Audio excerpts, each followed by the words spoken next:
लहरों को शांत देखकर ये मत सोचना कि समंदर में रवानी कम है। लहरों को शांत देखकर ये मत सोचना कि समंदर में रवानी कम है, जब भी उठेंगे तूफान बनकर उठेंगे। ठीक है, तो जय हिंद मेरे प्यारे दोस्तों, आप सभी लोगों का हार्दिक स्वागत है प्रिपरेशन विद पवन अर्थात PWP में। तो चलिए दोस्तों, आइए हम लोग आगे अपने कार्यक्रम को बढ़ाते हैं। जैसा कि हम लोग जानते हैं, हम लोग का ज्योग्राफी चल रहा है चैप्टर, और ज्योग्राफी में हम लोग का चल रहा है इंट्रोडक्शन ऑफ इंडिया। पहला चैप्टर था, इसके बारे में आज हम लोग पढ़ेंगे। ठीक है ना, अर्थात इंडिया के जो स्ट्रक्चर है उसके बारे में थोड़ा सा जानकारी लेंगे।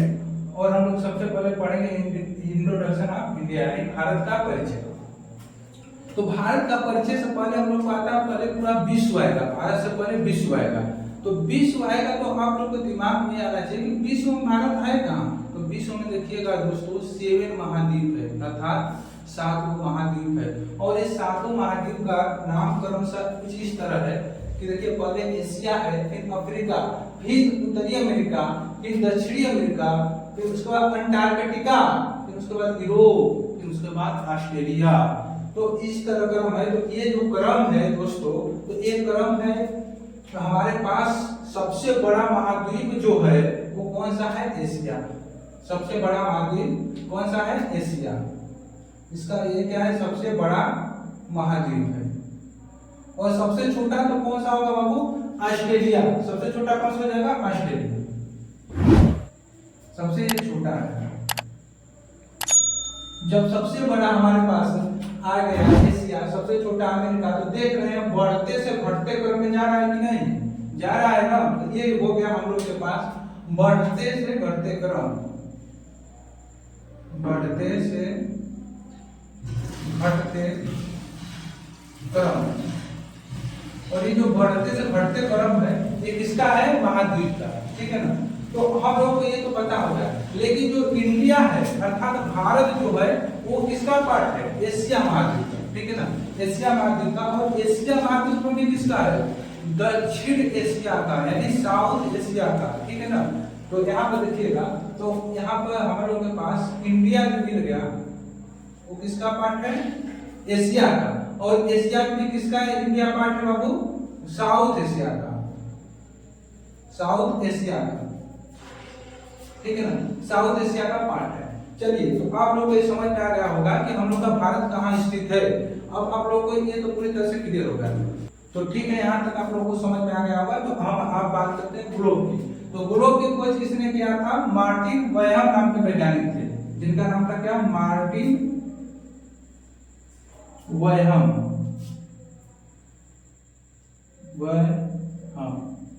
देखिएगा भाई साहब, थोड़ा सा ना ये क्या बोलते हैं कि मतलब कि अंग्रेजों का नाम है तो थोड़ा बहुत इधर उधर हो जाता है। ठीक है। उसके बाद मार्टिन व्हायम साहब थे। अब देखिए, ये ग्लोब था। अब ग्लोब में हमारे देखिएगा, ये जो पट लाइन इस तरह से जो खींची होती है, अक्षांश रेखा होती है। ठीक है ना। ये जो लाइन होती है अक्षांश रेखा होती है पट वाली। ये जो खड़ी वाली लाइन होती है ना बाबू, वो देशांतर रेखा होती है। ठीक है ना। तो अब ये जो बीच में जो खींची गई है रेखा, इसे कहते हैं 0 डिग्री अक्षांश रेखा, या इसी को हम लोग कहते हैं भूमध्य रेखा। इसी को हम लोग क्या कहते हैं? भूमध्य रेखा। भूमध्य रेखा, क्योंकि ये हमारी पृथ्वी के बीचों बीच खींची गई रेखा है, इसलिए इसे कहते हैं भूमध्य रेखा। इसी का दूसरा नाम है इक्वेटर, इंग्लिश में बोलते हैं। इसी को इंग्लिश में क्या कहते हैं? इक्वेटर। और इसी को हम लोग कह सकते हैं 0 डिग्री अक्षांश रेखा, इसी को हम लोग कहते हैं भूमध्य रेखा, और इसी को कह सकते हैं इक्वेटर। और दोस्तों याद रखिएगा, जो भूमध्य रेखा हम लोग के पास है ना, एक काल्पनिक रेखा है। ठीक है ना। इसे ये नहीं कि ये बस मान लिया गया, ये खींची नहीं गई है कोई। ये बस सोचिए कि ग्लोब पर खींच दी गई है, ना ना, ये ग्लोब पर खींचा नहीं गया है, ये ग्लोब पर मान दिया गया है। आप ये नहीं उसको ग्लोब खोल के लगे देखने कहाँ खींचा गया है, एक काल्पनिक रेखा है। ठीक है ना बाबू? ठीक है। अब उसके बाद ये जो रेखा है ऊपर से नीचे तक आ रही है, ये देशांतर रेखा है, 0 डिग्री देशांतर रेखा इसे नाम कहते हैं, 0 डिग्री देशांतर। इसी को हम लोग कहते हैं प्रधान हिमोत्तर रेखा। इसी का दूसरा नाम होता है प्रधान हिमोत्तर रेखा। 0 डिग्री देशांतर रेखा का ही दूसरा नाम है प्रधान यामोत्तर रेखा, ठीक है ना। इसका मतलब ये है कि यहाँ से जो है हमारा मानक समय रेखा जो है गुजरता है, इसी को ग्रीनविच समय माना गया है, ठीक है ना। अब ये आप लोग को समझ में आ गया। तो अब आप लोगों को समझ में आ गया कि ये हम लोग का ऊपर होता है क्या, बताइए बाबू क्या होता है यहाँ पर, नॉर्थ होता है, यस बिल्कुल होता है। नीचे क्या होता है, साउथ होता है, और इधर ईस्ट होता है, और उधर क्या होता है, वेस्ट होता है, कोई दिक्कत नहीं। अब इस बात में कंफ्यूजन ये हमारे पास मान लीजिए इंडिया क्या है, इंडिया यानी भारत है। अब बीच में हमने बना दिया भारत को, ठीक है।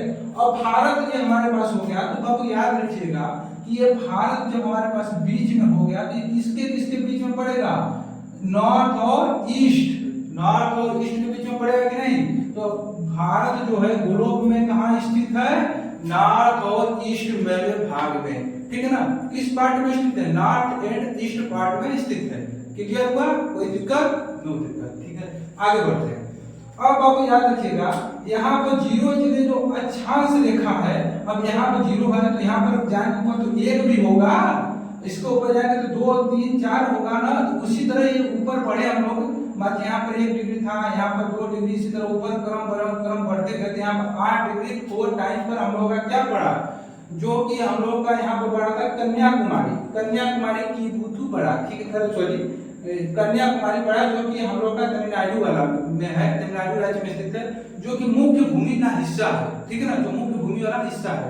तो आप लोग को ये समझ में आ गया कि यहाँ पर 1.4 और किस दिशा में पड़ रहा है, ऊपर जा रहे हैं तो नॉर्थ पड़ेगा, नीचे आएंगे तो साउथ। यानी कि हम ये भी कह सकते हैं कि अक्षांश जो रेखा है, अक्षांश रेखा है हमारे ग्लोब को 2 पार्ट में बांटती है, यानी 2 भाग में बांटती है।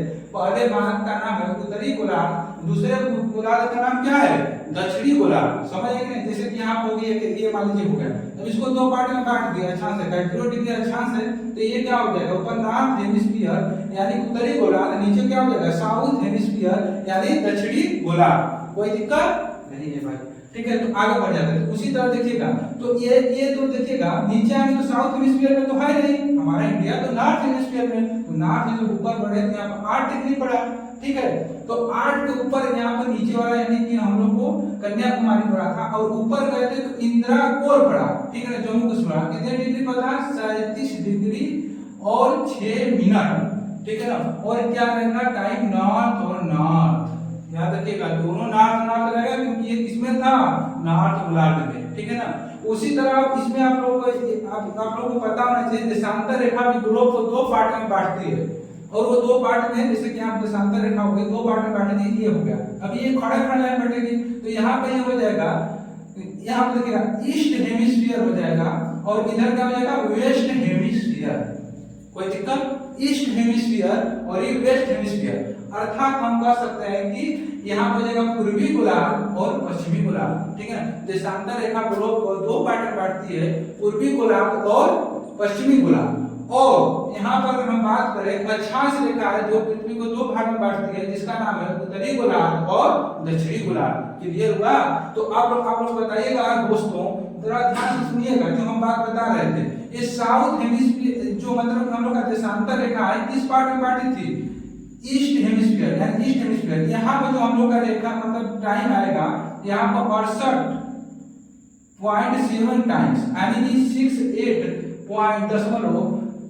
मतलब इसको कह सकते हैं 68 डिग्री 7 टाइम्स, ठीक है ना। आराम इसको बोल लीजिएगा, कोई दिक्कत नहीं। 68 डिग्री 7 टाइम्स से लेकर इधर ये कहाँ होगा, ईस्ट में। कहाँ होगा, ईस्ट में। 68 डिग्री 7 टाइम्स से लेकर और ये जाएगा 97.25 टाइम्स और 97 डिग्री 25 टाइम्स, ठीक है ना। क्लियर हुआ बात को कि नहीं। तो इसलिए यहाँ पर हम लोग क्या लिखेंगे, टाइम्स में ईस्टर्न, ठीक है ना। ये भी ईस्ट है, ये भी ईस्ट है। इसलिए यहाँ पर देखेंगे हमारा भारत का जो अक्षांशीय विस्तार है 8 डिग्री 4 टाइम्स नॉर्थ से लेकर 37 डिग्री 6 मिनट का है नॉर्थ तक है, ठीक है। और हमारा जो देशांतरी विस्तार है भारत का वो 68 डिग्री 7 टाइम्स से लेकर ईस्ट में, इधर ईस्ट में और लेकर 97.25 ईस्ट में है, यानी ये भी ईस्ट है और ईस्ट भी ये भी है। उम्मीद करते हैं कि ये आप लोगों को समझ में आया होगा, पूरा जो समझाए हैं, ठीक है ना। और उसके बाद जब आगे हम लोग बढ़ते हैं तो हम लोग जानते हैं इंडिया, और आगे जैसे ही हमने पढ़ा फिर आगे बढ़ेंगे इंडिया। इंडिया यानी अर्थात भारत। हम लोग के संविधान में लिखा गया है इंडिया अर्थात भारत राज्यों का संघ होगा। ये हमारे आर्टिकल 1 में दिया गया है बाबू, ठीक है ना। जब आर्टिकल 1 में दिया गया है तो आर्टिकल 1 ही हमारा कहता है इंडिया अर्थात भारत राज्यों का संघ होगा। तो राज्यों का संघ होगा तो बताइए भारत में कितने राज्य हैं? तो ध्यान दीजिएगा, भारत में राज्य की अगर बात करें तो ध्यान दीजिएगा 31 अक्टूबर 2019, ये डेट याद है कि नहीं? इसी दिन हम लोगों के पास उस समय 31 अक्टूबर 2019 से पहले की बात कर रहे हैं क्या? 31 अक्टूबर 2019 से पहले हम लोगों के पास कितने राज्य थे बताइएगा? 29 राज्य थे, 29 स्टेट थे, और कितने केंद्र शासित प्रदेश थे भाई? मतलब 7 यूटी थी, यूनियन टेरिटरी। समझ में आया कि नहीं बात को? हमारा 31 अक्टूबर 2019 से पहले जो थे टोटल 29 राज्य थे और 7 यूनियन टेरिटरी थी। लेकिन 31 अक्टूबर 2019 को क्या बोलते हैं कि जो हमारे पास जम्मू कश्मीर था, जम्मू कश्मीर को 2 पार्ट में बांट दिया गया, ठीक है ना। ध्यान दीजिएगा, जम्मू कश्मीर को 2 पार्ट में बांट दिया गया। एक हो गया जम्मू कश्मीर, एक हो गया जम्मू कश्मीर, और दूसरा क्या हो जाएगा बाबू? लद्दाख। दूसरा क्या हो गया? लद्दाख। तो इस तरह से आप लोग कह सकते हैं कि हमारे पास जो 31 अक्टूबर 2019 को ये एक राज्य था पहले, ठीक है ना। तो 29 राज्य था, एक इसमें से घट गया, तो कितना हो गया? 28। फिर उसके बाद इसमें कितना हो जाएगा? 2 आकर जोड़ जाएगा यूनियन टेरिटरी, तो कितना हो जाएगा? 9 यूनियन टेरिटरी हो गया क्या? अरे हुआ ना 9 यूनियन टेरिटरी। समझ में आ रहा है कि नहीं बात हमारी? तो 9 यूनियन टेरिटरी हो गया। लेकिन आप लोग याद रखिएगा 26 जनवरी 2020 को दादर एवं नागर हवेली एवं दमन एवं दीव को आपस में मिला दिया गया। तो इस समय वर्तमान में भारत में कितने राज्य हैं? 28 राज्य हैं और 8 यूनियन टेरिटरी है। याद रखिएगा कितने यूनियन टेरिटरी है? 8 इसलिए हो गया कि 7 को 9 हुआ था, एक दिन 26 जनवरी 2020 को क्या हुआ? दादर एवं नागर हवेली एवं दमन एवं दीव का आपस में मिलन कर दिया गया। तो एक कम और हो जाएगा ना, तो ये 8 हो गया। तो इसमें वर्तमान में 28 राज्य हैं और कितना? 8 यूनियन टेरिटरी है। क्लियर हुआ? ठीक। अब उसके आगे बढ़ते हैं। आगे जैसे बढ़ेंगे तो पहले आकार की बात करते हैं कि भारत का भाई शेप कैसा है? बताइए शेप कैसा है दोस्तों? शेप देखेंगे तो आप जानते हैं, यहाँ पर देखिए चतुष्कोणीय है, चतुष्कोणीय है, ठीक है ना। यानी 4 भुजा के आकार का है कि नहीं? इसको जब आप ऐसे मिलाएंगे यहाँ से इस तरह से, इस तरह से, यहाँ से तो चतुर्भुज के आकार का बनेगा ना। तो इसलिए इसको नाम दिया गया चतुष्कोणीय आकार। अब फिर उसके बाद जैसे ही आगे बढ़े हम लोग आकार के बाद अब एरिया की बात करते हैं, क्षेत्रफल। यानी भारत पूरे जमीन पर पूरे विश्व में कितनी दूरी में फैला है, समझ रहे हैं ना। ये हमारा प्यारा भारत है और पूरे विश्व में कितना दूरी तक है। तो आप लोग याद रखिएगा इसका क्षेत्रफल है 32,87,263 वर्ग किलोमीटर। कितना है भाई? 32,87,263 वर्ग किलोमीटर, जो विश्व के क्षेत्रफल का, जो पूरे विश्व के क्षेत्रफल का 2.4% घेरा हुआ है। अर्थात आप लोग समझे कि नहीं? मान लीजिए पूरे विश्व का क्षेत्रफल 100% था, ठीक है ना। पूरे विश्व का क्षेत्रफल अगर 100% था तो उसमें से 2.5% भारत के पास है हिस्सा। समझ में आया ना बात को?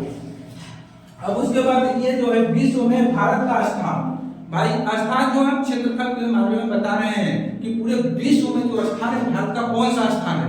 देखिए पूरे विश्व में भारत का 7वां स्थान है, मोस्ट इंपॉर्टेंट। याद रखिएगा ये पूछ लेता है बीच में से कंट्री कौन कौन सा है, ठीक है ना, समझ रहे हैं ना। तो इसलिए याद रखिएगा कि पूरे विश्व में भारत का स्थान 7वां है, जो कि सबसे पहले नंबर पाता है क्षेत्रफल के मामले में बता रहे हैं। किसके मामले में? क्षेत्रफल के मामले में सबसे पहला जो होता है, सबसे बड़ा जो मतलब कंट्री है वो रूस है। रूस के बाद फिर कनाडा है, कनाडा के बाद यूएसए है, यूएसए के बाद चीन है, चीन के बाद ब्राजील है, ब्राजील के बाद ऑस्ट्रेलिया है, और 7वां नंबर पर आता है हमारा, अरे बोल दो भाई, प्यारा भारत। ठीक है ना? अरे समझ में आया? अरे बोल दो थोड़ा सा जोर लगा के भाई, ठीक है ना। अब उसके आगे आते हैं जनसंख्या के मामले में। जनसंख्या के मामले में देखिएगा भारत जो है सेकेंड रैंक पर आता है, और ये हम बात कर रहे हैं किसकी जनगणना के अनुसार, जनगणना 2011 के अनुसार, भूलिएगा मत, ये मोस्ट इंपॉर्टेंट है, 2011 में पूछता है, ठीक है ना। तो जनगणना 2011 के अनुसार अभी समय तो हम लोग जानते हैं जनसंख्या बढ़ा ही रहे हैं जबरदस्त तरीके से, कोई बात नहीं, तो भाई वृद्धि होनी चाहिए, कोई बात नहीं। तो देखिएगा जनसंख्या का सेकेंड रैंक पर है इंडिया, ठीक है ना, और ये पहला स्थान पर कौन है, चाइना। अगर परसेंटेज के मामले में बात की जाए तो परसेंटेज के मामले में 17.5% क्या है, हम लोग की पॉपुलेशन है। इसका मतलब समझे कि नहीं, नहीं समझे ना। देखिए 17.5% पॉपुलेशन का मतलब है पूरे विश्व में अगर 100 व्यक्ति है तो 17.5 व्यक्ति कहाँ पर है, भारत में। अब व्यक्ति को काट मत दीजिएगा भाई साहब, ये परसेंटेज है, ठीक है ना। अब ये मत करेगा कि नहीं सर जी हम काट देंगे हम आधा आधा, ऐसा मत करेगा, ठीक है ना दोस्तों। तो ठीक है, उम्मीद करते हैं कि आप लोग को ये पूरा जितना हमारा था ये इधर पूरा समझ में आया होगा इस पार्ट का, ठीक है ना। समझ में आया, आगे बढ़ जाए, इजाजत हो तो आगे बढ़ जाए, ठीक है ना। और आप लोग का इजाजत तो यह है, ठीक है ना। आइए जब आगे बढ़ते हैं तो ध्यान दीजिएगा, अब हमारे पास ये प्यारा भारत पूरा मैप आप लोग के सामने आ जाता है दोस्तों, ठीक है ना। अब इसका पूरे बढ़िया से एक बार नजर डाल लीजिए, पूरा यहाँ पर डेटा भी लिखा है, और इस पर पूरा मैप पर देख लीजिए कि किस आकार का मैप है। चतुर्भुजाकार है कि नहीं है भाई, बिल्कुल है ना, इसे कहते हैं स्वर्णभुजाकार भी करते हैं, ठीक है ना। अब इस पर जब आप लोग नजर डालिए तो आप यहाँ पर देखिएगा, ये ऊपर जो होता है नॉर्थ होता है, यहाँ पर मतलब लोकेशन पर फोकस करेगा। पूरे जियोग्राफी में जितना भी जियोग्राफी हम लोग पढ़ेंगे टोटल, ऊपर नॉर्थ होगा, नीचे साउथ होगा, इधर ईस्ट होगा, इधर वेस्ट होगा। नॉर्थ का मतलब होता है उत्तर, ठीक है, और साउथ का मतलब होता है दक्षिण, ठीक है, और ईस्ट का मतलब होता है पूर्व, और वेस्ट का मतलब होता है पश्चिम। इतना तो सभी लोग जानता है यार, ये बताने वाली बात थी नहीं ना। आओ यार इसमें देखो, ठीक है। जब आगे आ गए तो यहाँ पर देखिएगा, अब ये हम लोग के पास पूरा मैप है बेटा। अगर पूछ दिया भारत का उत्तर से दक्षिण, किसका, भारत का उत्तर से दक्षिण तक की लंबाई यानी कन्याकुमारी तक, भारत का उत्तर से लेकर दक्षिण तक की लंबाई कितनी है, 3214 किलोमीटर। याद करिएगा, ऐसे मत बोलिएगा 3,02,14 याद नहीं होगा, याद करने का तरीका दो डिजिट बोलिएगा, 3214 किलोमीटर याद हो जाएगा, ठीक है ना। अगर हम पूछेंगे कि नॉर्थ से साउथ की भारत की लंबाई कितना है तो कितना बताएंगे, 3214। अगर यही हम पूछेंगे कि बताइएगा कि पश्चिम से पूर्व की भारत की लंबाई कितना है बाबू, तो ये 29-33 किलोमीटर हो जाएगा। कितना, 29-33 किलोमीटर किधर से, पश्चिम से पूर्व की लंबाई, ठीक है ना, टोटल। अच्छा, अब इतना तो समझ में आ गया होगा, तो थोड़ा सा हम एक चीज और आपको पूछना चाहते हैं। बताइएगा आप लोग कि आप बताइएगा कि भारत जो देश है हम लोगों का, ठीक है ना, वो किधर से उसका मतलब पूर्व से पश्चिम की लंबाई ज्यादा है कि पूर्व से पश्चिम की लंबाई ज्यादा है, पूर्व से पश्चिम या उत्तर से दक्षिण की, बताइए तो। देखते हैं, अरे भाई जाहिर सी बात है, यहाँ 3214 यानी कि भारत में उत्तर से दक्षिण की लंबाई क्या है, ज्यादा है, दिख ही रहे हैं आप लोग, ठीक है ना। चलिए, तो ये आप लोग की यहाँ हो गया। इसके बाद अब हम लोग यहाँ पर बात करते हैं कि भारत कितने देश के साथ सीमा साझा करता है, मोस्ट इंपॉर्टेंट, ठीक है ना। अब देखिए भारत कितने देश के साथ, सबका देश का पड़ोसी, भारत के सभी पड़ोसी देशों का नाम लिख दिए हैं हम।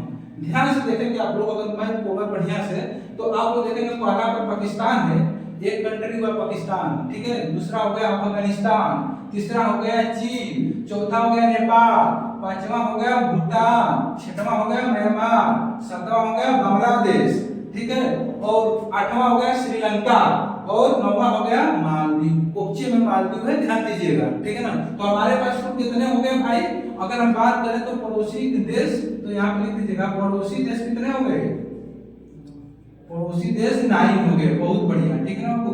पड़ोसी देशों की संख्या हमारे पास 9 है, और इस 9 में बीच में दो प्रकार के पड़ोसी देश हैं, एक स्थलीय सीमा साझा करते हैं और एक जलीय सीमा साझा करते हैं। ध्यान से देखेंगे तो स्थलीय सीमा साझा करने वाले को स्थलीय सीमा लिख देते हैं पहले, स्थलीय, और दूसरा कौन हो जाएगा, जलीय।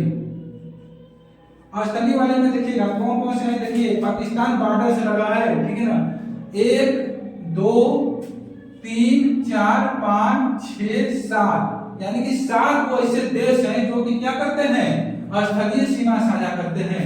बाकी 2 देश ऐसे हैं जो कि जलीय सीमा करते हैं। जैसे कि पड़ोसी देश की बात कर रहे हैं जो कि है श्रीलंका है और मालदीव है, ये दोनों क्या करते हैं, जलीय सीमा करते हैं दो ठो। तो कुल टोटल कितना हुआ साहब, तो 9 हो जाएगा तोड़ देंगे तो, कोई दिक्कत, क्लियर हुआ ना। चलिए तो आगे बढ़ते हैं। अब हम लोग आते हैं नीचे समुद्र की तरफ। समुद्र से तो सबको प्यार होता है, किसको नहीं प्यार है भाई, बताइए कौन कौन जाना चाहता है समुद्र के मतलब तट पर, है कि नहीं। चले जाना भाई, नौकरी ले लो उसके बाद चले जाना, फुल एंजॉय करना, कोई दिक्कत नहीं है, मौज ही मौज है लाइफ में, समझ रहे हो ना। हाँ लेकिन वो पैसा आना चाहिए जबरदस्त वाला, ठीक है। यहाँ पे देखिए, यहाँ पे नीचे आए तो बंगाल की खाड़ी जिसे कहते हैं BOB, ठीक है ना, यहाँ पर है बंगाल की खाड़ी बांग्लादेश के नीचे, और हम लोग के इधर है जो कि गुजरात के नीचे आएंगे तो क्या है, अरब सागर, ठीक है ना, अरब सागर है। और हम लोग का जो भारत टिका है हिंद महासागर पर। तो कितने महासागर हो गए, 3 गो, पहला हो गया अरब सागर, हिंद महासागर और बंगाल की खाड़ी, तीनों तरफ से भारत क्या हुआ, समुद्र से घिरा हुआ है, ठीक है ना दोस्तों। अब चलिए, अब इसमें हम लोग आ जाते हैं कि कुछ कंट्री हैं जिनका क्या बोलते हैं कि हम लोग क्या, कुछ कंट्री ऐसे हैं जिनको कि हम लोग क्या कर लेते हैं, बॉर्डर शेयर करते हैं। जैसे कि पाकिस्तान के साथ भारत बॉर्डर शेयर करता है, उससे हम लोग क्या करते हैं, कुछ रेखा के द्वारा अलग किया जाता है, ठीक है ना। उस रेखा का नाम है जिसे रेड क्लिफ रेखा। रेड क्लिफ रेखा कहाँ पर है भाई, रेड क्लिफ रेखा कहाँ पर है बताइएगा। चलिए ये आप लोग को होमवर्क देते हैं, भाई मोहर रेखा किसके किसके बीच में है और रेड क्लिफ रेखा अंतिम में पूछेंगे, पहले आज ये देख लेते हैं किसके साथ शेयर कर रहा है, ठीक है ना। आइए तो देखिए, पाकिस्तान जो है 23 किलोमीटर का बॉर्डर साझा करता है, किसके साथ, भारत के साथ। और अफगानिस्तान 106 किलोमीटर का बॉर्डर साझा करता है, जो कि सबसे कम है, ठीक है ना भाई साहब, सबसे कम यही अफगानिस्तान करता है।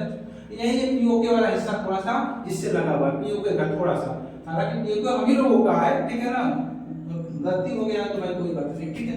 अब आगे आ जाते हैं।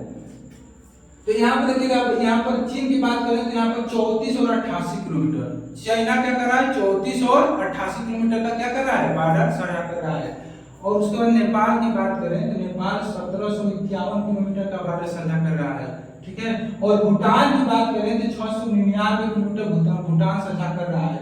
और उसके बाद यहाँ पर है म्यांमार, ठीक है ना, म्यांमार भाई साहब, म्यांमार कौन भूल सकता है, इसी के बगल में हम लोग का है, ठीक है ना। म्यांमार में 1643 किलोमीटर का बॉर्डर साझा करता है।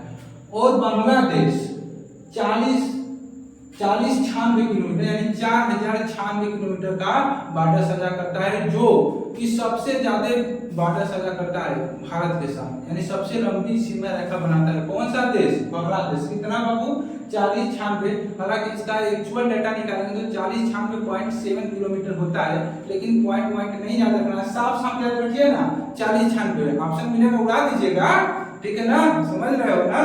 आइए दोस्तों, तो इधर आगे बढ़ते हैं। तो फिर इसके बाद अगर हम पूछे कि सबसे कम बॉर्डर कौन साझा किया था, तो कौन, अफगानिस्तान। सबसे ज्यादा कौन किया था, बांग्लादेश, ठीक है ना। अब और आप लोगों को समझ में आ गया कि अब कितने डिग्री का बनेगा, आप लोगों को बता देते हैं कितने डिग्री पर कौन सा बिंदु है, ठीक है दोस्तों, ध्यान रखिएगा। देखिए अगर हम सबसे पहले नॉर्थ में जाए तो नॉर्थ में हम जाएंगे मतलब उत्तर दिशा में, ठीक है। तो उत्तर में जाएंगे तो इंदिरा कोल है जो कि कहाँ पड़ता है, लद्दाख में। लद्दाख में 37 डिग्री क्षेत्र का बनाता है, ठीक है ना। अब साउथ में आएंगे तो 8 डिग्री 4 टाइम्स का कन्याकुमारी पड़ती है जो तमिलनाडु में पड़ती है, ठीक है ना। और उसके बाद आगे आएंगे इधर ईस्ट में यानी पूर्व में तो किबुतु पड़ता है जो अरुणाचल प्रदेश में 97 डिग्री 2.5 टाइम्स, ठीक है ना, क्या मतलब कि देशांतर बनाता है, ठीक है। अब इधर आएंगे तो गुजरात है, गुजरात में जो है 68 डिग्री 7 टाइम्स का क्या बनता है, यहाँ पर गौर माता, गुहार माता को गौर माता कहते हैं, यहाँ पर गुहार माता,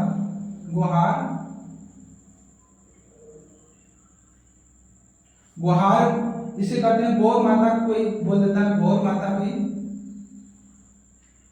गौर